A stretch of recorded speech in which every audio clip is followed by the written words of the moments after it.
Hello, this is Bobby D again.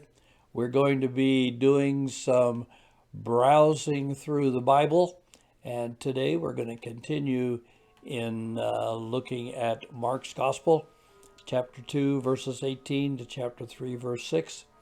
I hope you'll enjoy it as we start browsing through Mark's Gospel. Okay, let's begin by making four observations about this passage.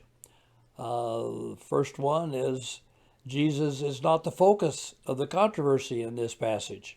That's surprising because most of the time Jesus is in the center of the mix. Second thing is Mark illustrates something I call the old and the new that Jesus talks about in this passage. We'll look into that in a little bit. The third thing is that Jesus introduces a new understanding of the Sabbath. The Jews had a vast history of Sabbath observation, and Jesus is stepping in and upsetting some apple carts here. And after this is all over, Mark continues his reflections upon the Sabbath by talking about what Jesus did, if not the next day, at least soon after this in the synagogue. And I think you'll find that interesting.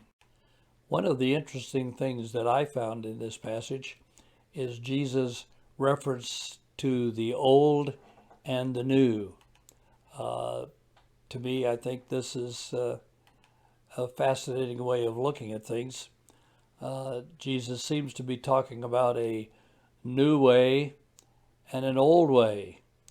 The new things don't seem to fit in as Jesus looks at it, and this kind of sets the stage for it.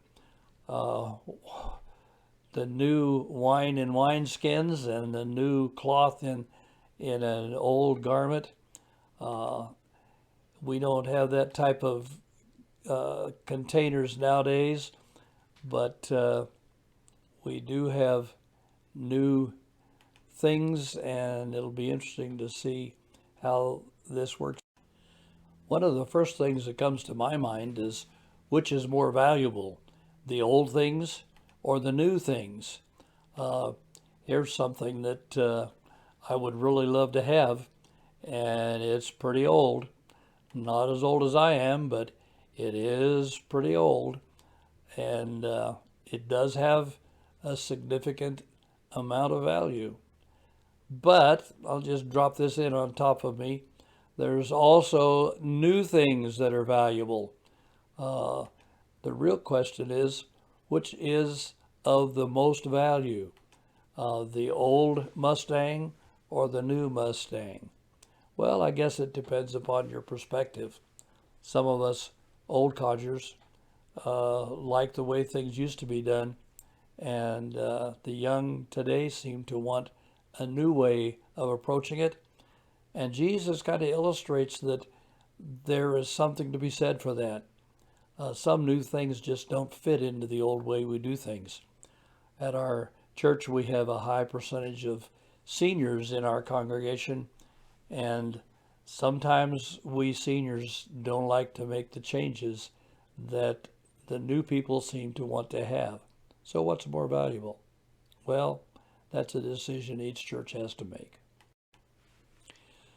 Well, immediately after this old and new garment stuff that came up in Mark's Gospel, the disciples, we move into the disciples walking through a grain field on the Sabbath day, and the Pharisees see them gathering some of the grain, and they are rolling it up in their hands and eating it because they were hungry. Don't know if any of you have ever done that, but I have been out on the farm and during harvest time taken raw wheat, and we would throw it in our mouths and start chewing it up, and we didn't really eat it like food. It became kind of a gummy substance. It was almost like Wrigley's spearmint, but it had a little different flavor than the Wrigley's spearmint gum. So this became a controversy for them. They were harvesting on the Sabbath, which is work, and we need to take a look at what Jesus had to say about the Sabbath day. So, as a result of the disciples harvesting in the grain fields on the Sabbath day, the Pharisees and Sadducees were basically saying, what about the Sabbath law? Isn't that a part of the Ten Commandments? And it is apparent that Jesus is giving us a new meaning for the Sabbath. It's clearly not his desire to do away with the law. He even says that in some places, that he didn't come to abolish the law, but to fulfill it. And so Jesus is making a modification of the understanding of what the Sabbath meant when God placed it as a part of the Ten Commandments. Here's what Jesus said: the Sabbath was made for man, and not man for the Sabbath. So the Son of Man, that means Jesus, is Lord even of the Sabbath. Well, some interesting things that we found as we browsed through Mark. We talked about new and old things. We talked about working on the Sabbath, and we're looking at a new understanding of the Sabbath. It's there for our benefit and for our strengthening and for our better health. And we need to recognize that and then fit it into the culture that we have today. What do we do on the Sabbath, and what do we not do on the Sabbath? Well, now that you've seen this video, I hope you enjoyed it. If you did, be sure and hit that thumbs up, the like button, subscribe, and click the bell so that you can get notified about future videos as we put them on the air. Thanks again for watching. We hope to see you again.